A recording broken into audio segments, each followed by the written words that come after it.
Think about the last time you grabbed a soda for your grandkid at a birthday party. That single can contains roughly 39 grams of sweetener, and almost none of it is sugar. It's corn syrup.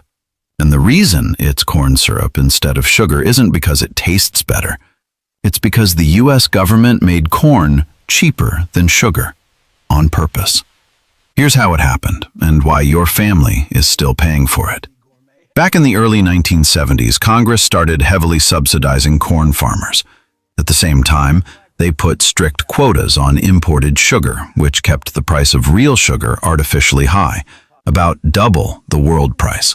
That gap created a golden opportunity for a handful of giant corporations: Archer Daniels Midland, Cargill, and Ingredion. They had already built massive corn processing plants, and now, suddenly, they could produce a corn-based sweetener, high-fructose corn syrup, at a fraction of what sugar cost. By 1984, the tipping point arrived. Coca-Cola and Pepsi both announced they were switching entirely to HFCS. Within 2 years, nearly every soda, snack, and processed food on the shelf had made the same switch. Not because consumers asked for it, because the subsidy structure made it the only financially rational choice. Now here's the part that matters for your kids and grandkids. The human body processes fructose differently than regular sugar. It bypasses the normal insulin response and goes straight to the liver, where it gets converted to fat. Scientists call it de novo lipogenesis, but the real-world result is simpler and more alarming.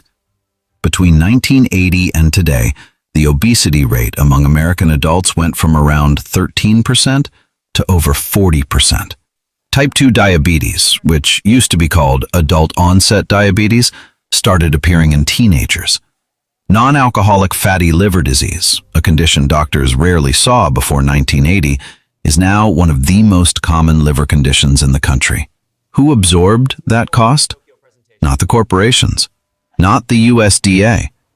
The cost landed on lower and middle-income families, the people buying the affordable food, not the premium alternatives, and on the public health system, which means taxpayers. And the subsidy money itself? Between 1995 and 2024, the U.S. government distributed $539 billion in farm subsidies.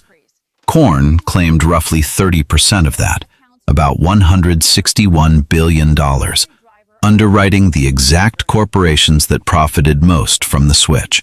So to be clear about who held the power in this structure, it was a three-way alliance between congressional agriculture committees, the USDA, and the HFCS refining industry. They controlled the subsidies, they controlled the narrative, framing it as supporting American farmers and affordable food innovation. And they were insulated from accountability because the health consequences took decades to show up in the data. That's the real-world parallel to something you might remember: leaded gasoline. For decades, the science on lead's harm to children was known, but the industry and regulators delayed action because the economic structure had already locked in. By the time the policy changed, a generation had been affected. The HFCS story follows the same arc. Same delay, same diffusion of costs onto the public, same concentration of profit at the top. Here's what makes this more than just a historical story. The architecture hasn't changed.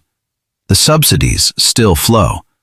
The same companies are still dominant, and the leverage that used to sit in corn price exposure has quietly migrated into pharmaceutical revenue streams built around treating the metabolic diseases that the food system created. The obesity crisis didn't just cost us in healthcare. It seeded an entirely new profit center.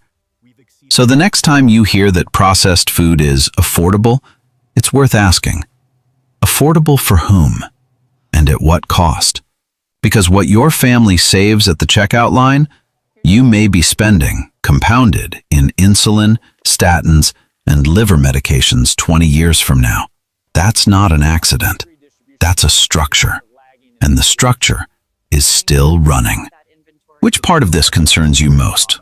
The food side, the pharmaceutical connection, or the subsidy system itself? And do you think your grandchildren's generation will be the one that finally changes it?